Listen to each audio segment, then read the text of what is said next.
Welcome to beginner friends. అందరికీ నమస్కారం. ఓం నమో భగవతే వాసుదేవాయ. ఓం నమో భగవతే వాసుదేవాయ.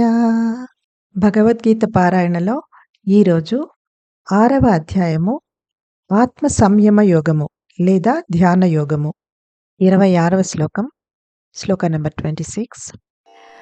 యతో యతో నిశ్చరతి మనశ్చంచలమస్థిరం తతస్తతో నియమ్యైతదాత్మన్యేవ వశం నయేత్. తాత్పర్యం: ఎప్పుడెప్పుడైతే ఎక్కడెక్కడికైతే ఈ చంచలమైన నిలకడ లేని మనసు పరిభ్రమిస్తుందో దానిని తిరిగి తెచ్చి నిరంతరం భగవంతుని మీదనే కేంద్రీకరించాలి.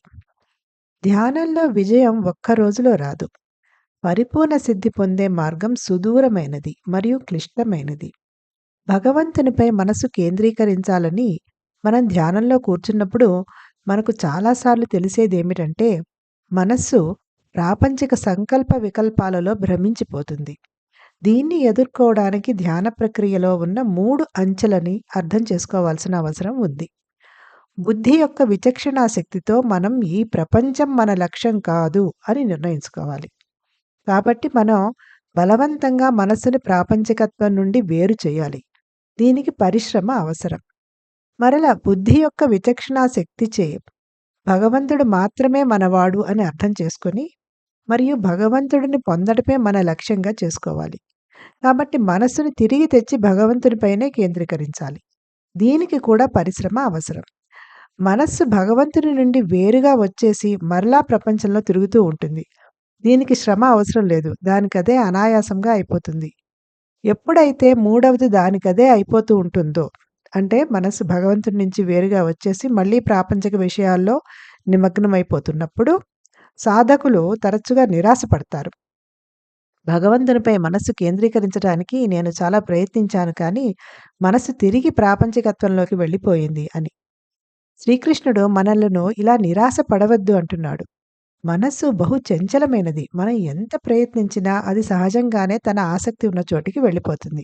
కానీ అది చంచలమైపోయినప్పుడు తిరిగి మరోసారి ఇంతకుముందు చెప్పిన 1-2 ఉపాయాలు అవలంబించాలి. మనస్సుని ఈ ప్రపంచం నుండి మళ్ళీ దూరంగా తీసివేయాలి. మళ్ళీ తిరిగి భగవంతునిపై కేంద్రీకరించాలి. మళ్ళీ 3వ పని దానికదే అయిపోతుంది. అంటే మళ్ళీ మనసు ప్రాపంచికత్వంలోకి వచ్చేస్తుంది. కానీ మనం నిరాశ చెందకుండా మళ్ళీ 1-2వ ఉపాయాలని ఉపయోగించుకోవాలి. అంటే ఈ సాధనని మరలా చెయ్యాలి. అప్పుడు క్రమక్రమంగా భగవంతుని పట్ల మనసు యొక్క మమకారాసక్తి పెరగటం మొదలవుతుంది.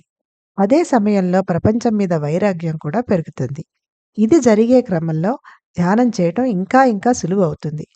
కానీ ప్రారంభంలో మనస్సుని క్రమశిక్షణలోనికి తెచ్చే పోరాటానికి మనం సిద్ధపడాలి. Meaning of the sloka is: whenever and wherever the restless and unsteady mind wanders, one should bring it back and continually focus it on God. Success in meditation is not achieved in a day. The path to perfection is long and arduous. When we sit for meditation with the resolve to focus our mind upon God, we will find that ever so often it wanders off in worldly sankalp and vikalp.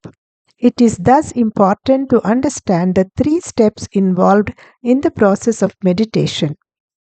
Step 1 is, with the intellect's power of discrimination, we decide that the world is not our goal. Hence, we forcefully remove the mind from the world. This requires effort. The second step is, again with the power of discrimination, we understand that God alone is ours and God realization is our goal. Hence, we bring the mind to focus upon God. This also requires effort. And the third step is, the mind comes away from God and wanders back into the world. This does not require any effort, it happens automatically. When the third step happens by itself, sadhaks often become disappointed and say, I tried so hard to focus upon God, but the mind went back into the world. Sri Krishna asks us not to feel disappointed. He says The mind is fickle, and we should be prepared that it will wander off in the direction of its infatuation despite our best efforts to control it. However, when it does wander off, we should once again repeat the steps 1 and 2. Take the mind away from the world and bring it back to God.